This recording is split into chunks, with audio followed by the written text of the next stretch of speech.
What's up, guys? So there's a ton of drama recently involving Ryan Clark and RG3 after the latter commented on the Angel Reese-Caitlin Clark incident, and boy did that create a ton of fireworks. Robert Griffith III basically said that Angel Reese hated Caitlin Clark and provided evidence where one would most likely come to that conclusion.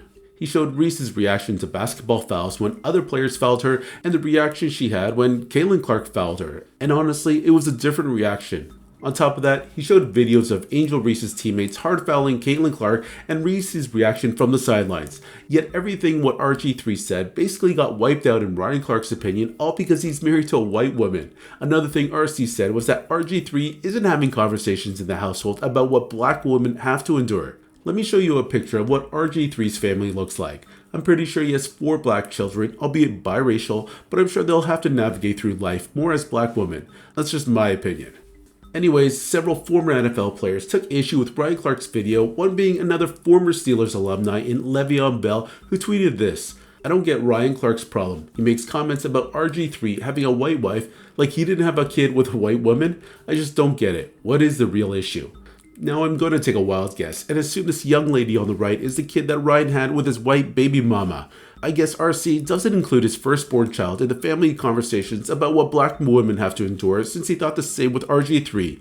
I'm really curious how RC and his current wife treats his firstborn child, because to me as an outsider, Ryan just seems like he has a ton of shame for hooking up with the mother of his firstborn child. He seems like he can't escape his past and is trying to compensate for it right now. Anyways, I'm going to play you the clip of 2 former NFL players' reaction to Ryan Clark's video. And those dynamics are cool. That's a normal take in sports media, right? You get your summation based off of a lot of evidence, some anecdotes, and you realize, okay, I'm going to say that this player is hating, this player is soft, this player is mentally weak, whatever you want to do. So I thought he was in his right to do that. But the problem became when Ryan Clark retorted on the pivot and said, basically, I'm going to undermine that take, because what do you know about the plight of the black woman when you go home to a white woman? God dang, like even hearing that, it's like, what the? But saying that, and here's the most egregious part about that. Here's the violation. In Ryan Clark's effort to protect black women, he decides to come at a black man and restrict him in terms of his freedom of expression. To say that somebody else deserves to be open and to be respected for who they are and to be fully rewarded for their efforts and work, black women, you're gonna go seesaw and actually go at a black man just because he's married to a white woman. Which is interesting, because Ryan Clark, last time I checked, your first love, your baby mama, your first child was from a white woman. So now it's like, what are y'all trying to prove? Who's blacker? And I don't think RG3 is on a mission to prove anything except to be. So I thought that was just a major violation. One, it's the man's wife. God dang, we ain't got no decency. But 2, if you try to play it off like it was just a matter of fact, you don't have to have a black wife to talk about black women. If you black, how you think you became black? Oh my God, this is just ignorance. So anyway, then RG3 obviously is going to point that out and just say, look, bruh, you crossed the line. Habitual line stepping. That's what that is. And then Ryan Clark's not done. He decides to talk about him as a teammate and talk about how corny he is, which is another restriction, which takes us all the way back to the Rob Parker incident about RG3 being a corny guy, cornball brother.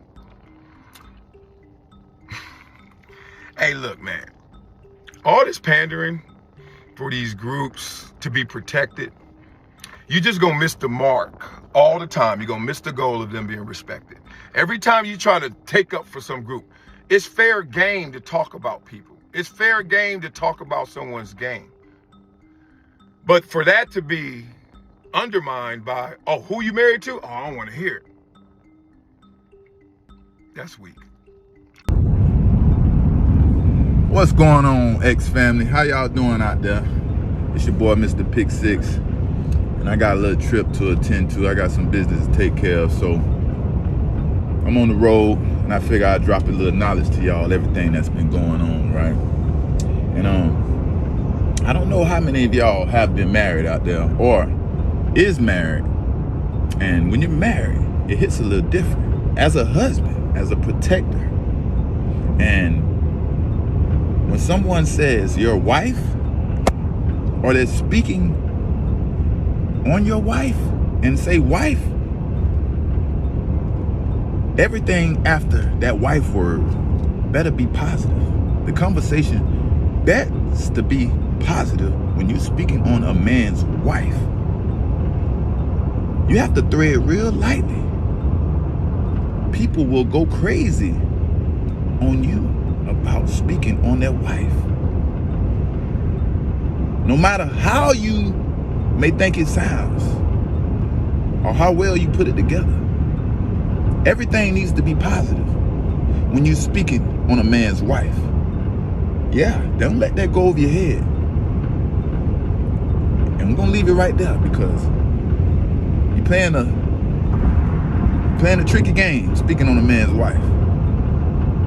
For real.